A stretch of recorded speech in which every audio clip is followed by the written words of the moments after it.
برادرم رشید عمر صاحب نے جس فریضہ ہے امر بالمعروف اور نہی عن المنکر کے بارے میں سوال کیا،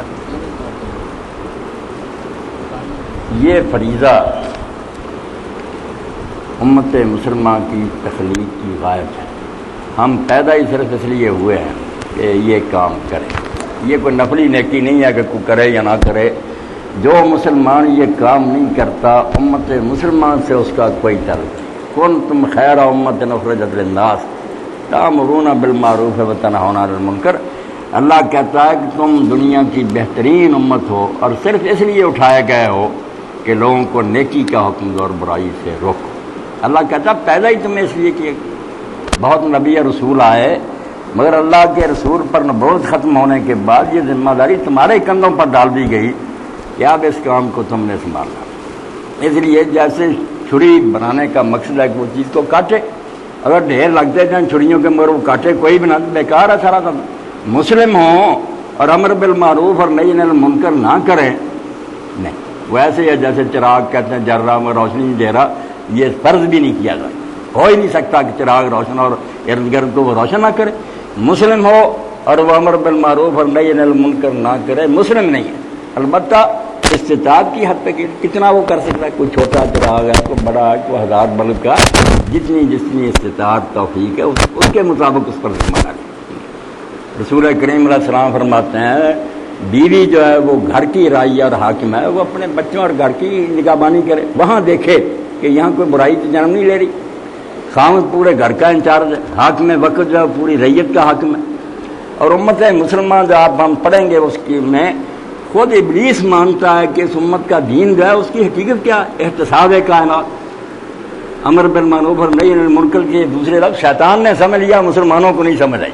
احتساب کائنات، یہ پوری زمین پر نظر رکھنی ہے کہ دنیا میں کیا ہو رہا، صرف خود ہی نیک نہیں بننا، نگہبانی کرنی ہے، جیسے پولیس اور فوج یہ نگرانی کرتی ہے کہ ملک میں کوئی ہنگامہ تو نہیں برپا، اللہ کی زمین میں فساد برپا ہو رہا اور شریعت کی مخالفت ہو رہی، تو امت مسلمہ کا دین جو ہے وہ تو احتساب کائنات، پوری کائنات کا حساب رکھنا ہے کہ کیا ہو رہا ہے۔ اس لیے یہ فریضہ معمولی نہیں ہے، دین کے بقا کا اسی پر مدار ہے۔ جب تک مسلمان یہ کام کرتے رہے، اگر کوئی خرابی جنم لیتی وہیں دبا دی جاتی، جب خاموشی اختیار کرے کہ جو ہوتا ہوتا رہا، ہمیں کیا، فساد پھیل اور اتنا سبک سیر اور زمین گیر ہو گیا کہ اب سب کو بہائے لے جا رہا، دینی تنظیموں کی اولادیں بہہ دی جا رہے ہیں۔ اس جرم کا نتیجہ یہ نکلنا ہی تھا کہ نہیں روکا برائی کو۔ سادی فرماتے ہیں جب کسی نہر میں ناکا پڑنے لگتا ہے، سرے چشمہ شاید بستن مبنی سرم چو لے کر سلائی بند کیا جا سکتا، دے دو وہاں پانی روک جائے گا، جو پر شد نہ شاید بستن بپی، جب کھل گیا اب ہاتھی بھی نہیں سیر سکتا، وہ بہا کے لے جائے گا۔ تو امت مسلمہ نے جو یہ غفلت کی، تساہل کیا، اس کا نتیجہ یہ بہت برائی عام ہو گئی۔ اب ہم سارے پریشان ہیں کہ کیسے یہ رکے۔ تو یہ اللہ اور رسول کی طرف سے امت مسلمہ کا اصل مقصد پیدائش بیان ہوا کہ ہر شخص اپنی جگہ یہ کام کرے، باقی کرنے کے لیے استطاعت چاہیے، جو پاور حکومت کے پاس ہے وہ استعمال کرے، دینی تنظیم اپنے ارکان کو جتنا قابو کر سکتی کرے، مرشد اپنے مریدوں کو جتنا سنبھال سکتا کرے، استاد شاگردوں کو جتنی استطاعت ہے۔ مگر ایک بات اس سلسلے میں یاد رکھنی چاہیے جس کو عموماً دینی لوگ نظر انداز کر، دینی تنظیمیں تو ماشاءاللہ کو ذہن ان کے فراغ ہیں، جو مدارس کے لوگ ہیں نا وہ ایسی چیزوں کو منکر قرار دیتے ہیں جو شریعت میں منکر نہیں ہے، ان کے نزدیک وہ غلط ہے، دین میں نہیں، کوئی امام اس کو جائز سمجھتا، اس لیے اس پر ٹوکنا یہ غلط۔ جو بات اتفاقی ہے پوری امت مانتی ہے کہ شراب غلط ہے، زنا غلط ہے، جھوٹ، اس پر ٹوکے۔ ایک شخص رفع دین نہیں کر رہا، دوسرا کر رہا، وہ اپنی تحقیق پر عمل کرے، دوسرے کو کہہ سکتا کہ میرے خیال میں زیادہ بہتر ہے دلائل سے مگر وہ نہیں کرتا، جو ٹوکے گا نا وہ قصوروار ہوگا کہ تم کیوں ٹوک رہے، وہ منکر ہے، شریعت میں غلط بات ہے، بڑے بڑے صحابہ نیک لوگ وہ بھی کرتے ہیں۔ تو جو بات ایسی ہے کہ امت کے علماء اور نیک لوگوں میں اس کے بارے میں کئی رائے ہیں، اس کو منکر نہیں کہنا چاہیے، نہ ٹوکنا چاہیے، بلکہ امام غزالی رحمۃ اللہ علیہ تو فرماتے ہیں کہ ایسے عقیدے، ایسے خیالات جو ہمارے نزدیک بالکل باطل ہیں، کوئی کہتا قرآن جو ہے مخلوق ہے، اللہ مجسم ہے، مگر اس پر بھی ہم نکیر تب کریں گے اگر اس علاقے میں ہماری تعداد زیادہ ہو گیا اہل سنت کی، اور جو ایسے بدعتی گروہ تھوڑے، اگر ہنگامے کا اندیشہ ہو تو بجائے ایسے کہ اصلاح ہو وہاں تو فساد برپا ہو جائے.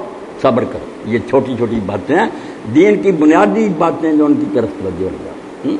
اس لیے امر بالمعروف اور نہی عن المنکر ہے تو بالکل لازم. اب دینی جماعتوں کو اور سب مسلمانوں کو اس کی فکر ہونی چاہیے، مگر ایک تو اپنی استطاعت کا خیال رکھے، میرے بس میں بھی ہے.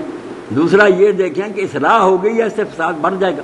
اگر اصلاح کرتے کرتے فساد اس سے بھی زیادہ پھیل جائے تو صبر کرنا. اور حکمت جو اللہ کے رسول نے سکھائی اس کا نتیجہ دیکھیں کہ شیخ الاسلام ابن تیمیہ رحمۃ اللہ علیہ کے زمانے میں یہ شرابیں پیتے تھے، مسلمانوں کو قتل کر دے. ایک جگہ بیٹھے ہوئے تھے، پی رہے تھے، تو کچھ ساتھی جو تھے کہنے لگے انہیں نہیں، انہیں منکر کرنا تھا، انہیں روکیں کہ شراب نہ پیے. امام نے کہا اور لا کر دو. وہ کہیں کہ امام ابن تیمیہ ہو کر آپ کے فرمایا بیوقوف ہو، جب یہ شراب نہیں پیتے ہوش میں ہوتے ہیں مسلمانوں کے سر کاٹتے ہیں، منارے بنتے ہیں.